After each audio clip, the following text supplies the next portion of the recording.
But coming to the role of the subnationals, I think the governors have failed Nigerians. And I'm saying with a lot of responsibilities, and it's so painful to me. You see, what are they doing at their own level to augment what the federal government is doing? They are the ones at the grassroots and not the federal government. For goodness sake, the federal government has got what they call a strategic reserve.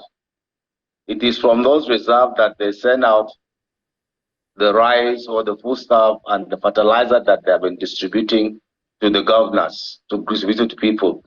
And when it even gets to the states, the distribution itself is skewed. In fact, the delay. We saw that happen during the NSAS. There were food all over the stores until people broke into them. They were not given to Nigerians until some of them had died before those things were broken and looted. It's the same thing playing out. And why? And then what are they at their level doing? Because at the strategic level, the federal government has brought this. What are they doing at the operational level and tactical level at the states? Is there nothing they can do to augment this, what they're doing? Because they are getting so much money now. Even if the value is not as much, but they are getting so much money. So what are they doing? If the federal government sends in 20 trucks, and then the state government adds 10 trucks, the local government adds 5 trucks at a level, wouldn't it really go around? But they are all relying on the 20 or the 200 or the how many trucks that the federal government sends, and the state government just sit down and say they will carry their distance. What are they doing at their governance? Is it just the chief security officer that they're talking about? The constitution that they sought to protect, Section 2 of the constitution talks about governance, providing for the welfare and security of the citizens. What are they doing at their own level? I mean, even the monies that they are giving them, are they circulating within their states and local governments? If they were, things wouldn't be that bad.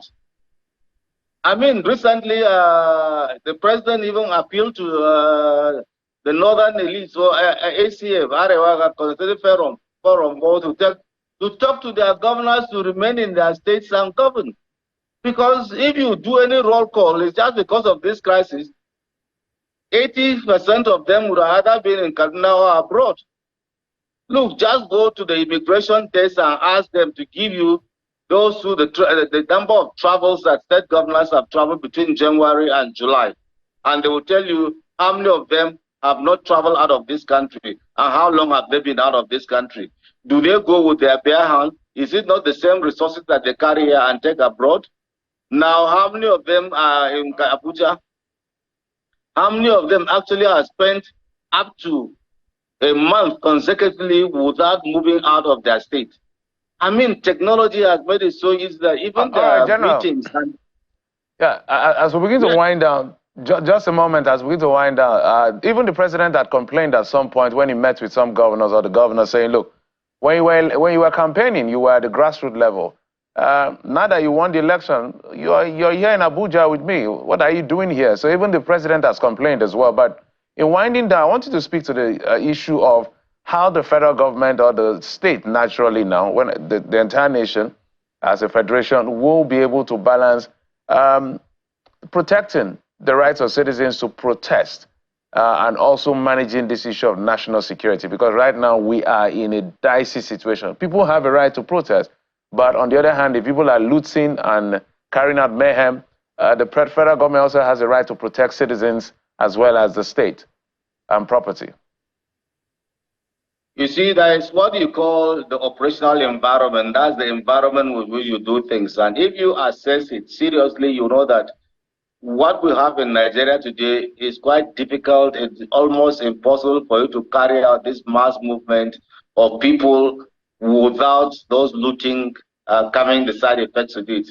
It's just like policy formulation. When you formulate policy, you must look at the positive and negatives.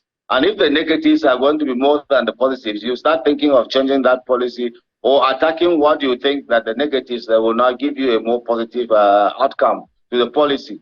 And so I think even the planners of this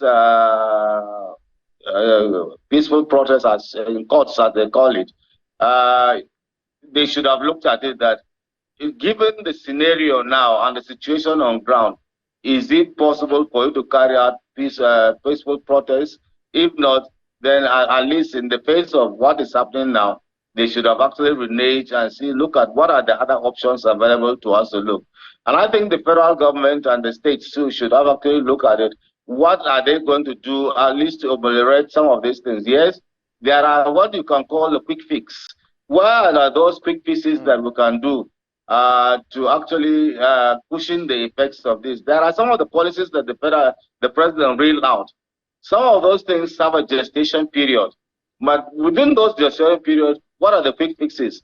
And you can just imagine is that now that they have lifted import duties on food and the rest that are coming in. Right. And before those things come in, it will take, sometimes food will come in 1 month for the transportation abroad and the rest, clearing at the ports, and even for the importers who are being used to making humongous monies to start thinking of bringing down this food price. It's difficult because Nigerians like milking people.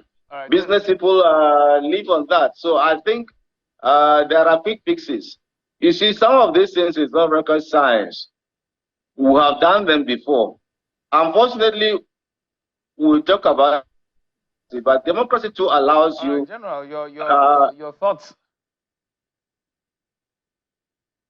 Yeah, you see, there was when there was a price increase during Abacha's regime. He created what was called PTF, and that PTF did some quick fixes of intervention, and people were seeing them as against pumping the money to the states. Because right now, what the process that they're getting from the oils now is being pumped to the states, and the states are not doing what they're supposed to be doing. All right, General, there's a lot.